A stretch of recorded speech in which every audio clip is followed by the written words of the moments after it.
Estevão জার্নিতে তোমাদের সবাইকে স্বাগতম। আজকে চলে এসেছি আর একটা নতুন ভিডিও নিয়ে। আজকের ভিডিওটা একটুখানি অন্যরকম। আজকে তোমরা সবাই জানো যে 3 মাস হলো আমি বিয়ে করে শেওড়াফুলিতে এসেছি। আর তার আগে আমি গড়িয়াতে থাকতাম। আজকে যেটা ফেস করলাম সেটা তোমাদের সাথে শেয়ার না করে আর পাচ্ছি না।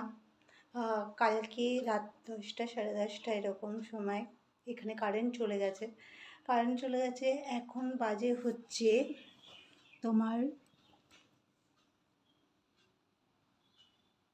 6:53। এখনও পর্যন্ত কারেন্ট আসেনি। সারা রাত কোনো কারেন্ট নেই। মানুষ কোনো কাজকর্ম করলে বাড়িতে এসে একটু রেস্ট নেবে সেই রকম সুযোগ সুবিধা কিচ্ছু নেই। এইদিকে ভোট চলছে, সবাই এগুলো কি দেখে না? মানুষের প্রবলেমগুলো আগে সলভ করবে, তাহলেই তো তাকে আমরা ভোট দেবো। তো এই রকম সমস্যা নাকি দীর্ঘদিন ধরে এখানে চলে যাচ্ছে। এখানে নাকি প্রায় দিনই একটু কিছু হলেই কারেন্টটা চলে যায়। কারেন্টের সমস্যাটা বিশাল। তো আমি একা বললে তো কিছু হবে না। আমার খুবই প্রবলেম হচ্ছে, সারা রাত ঘুম হচ্ছে না ছাদের মধ্যে। ওইভাবে তো কোনো দিন আমি কাটাইনি। আমার বিভৎস কষ্ট হয়েছে। আর এইটা নিয়ে যে আমি ভিডিও করব সেটাও আমার মাথায় ছিল না, তার জন্য আমি কিছু করিনি।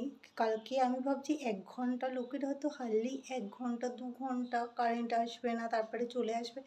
বাট এখানে কন্টিনিউ আজ এখন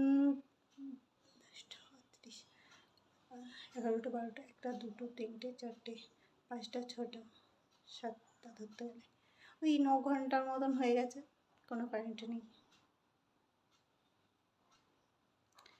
আমার হাজব্যান্ড সারা রাত ঘুমায়নি, নিচে রুমে এখন গিয়ে শুয়ে রয়েছে। শাশুড়ি মা বয়স হয়েছে, অসুস্থ টাইপের। তো এগুলো তো বিভৎস প্রবলেম না? এগুলো আপনারা যদি ঠিকঠাক না করেন, ভোটের বেলায় এসে এত বড় বড় কথাগুলো বলার তো কোনো মানে হয় না যে এইটা করে দেবো ওইটা করে দেবো। মানুষের অসুবিধা হচ্ছে প্রত্যেক দিন, দিনে রাতে। দিনের বেলা গেলে তাও মানুষ কাটিয়ে দিতে পারে, রাত্রেবেলা যদি সারা রাত কারেন্ট না আসে কতটা কষ্ট হয় বলুন তো। আর আমি এমন একটা বাড়িতে ছিলাম, আমি গড়িয়াতে থাকতাম, গড়িয়াতে 5 মিনিটও কারেন্ট যায় না। মানে জাস্ট যদি একবার যায় 1 থেকে 2 মিনিট এরকম সময় কারেন্ট চলে আসে। তো এখানে আমাকে এই হ্যান্ড এটা দিয়েছে। আর আমার এটা করেও অভ্যাস নেই। 2 মিনিট 5 মিনিট পরে আমার হাত ব্যথা হয়ে যাচ্ছে। তো এইভাবে তো থাকা যায় না। আমার খুব কষ্ট হচ্ছে, তার জন্যই তোমাদের সাথে ভিডিওটা শেয়ার করছি।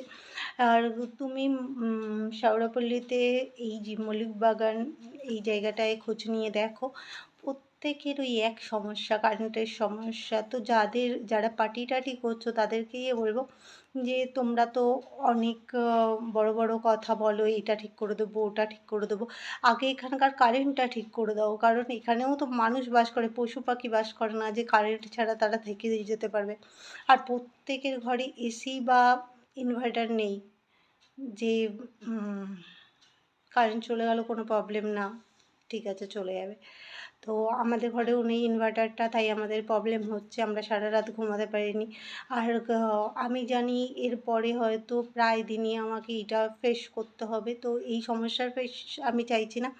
তোমরা প্লিজ প্লিজ প্লিজ প্লিজ সবাই মিলে একটু দেখো যাতে শেওড়াফুলি কারেন্টটা ঠিকঠাক করা যায়।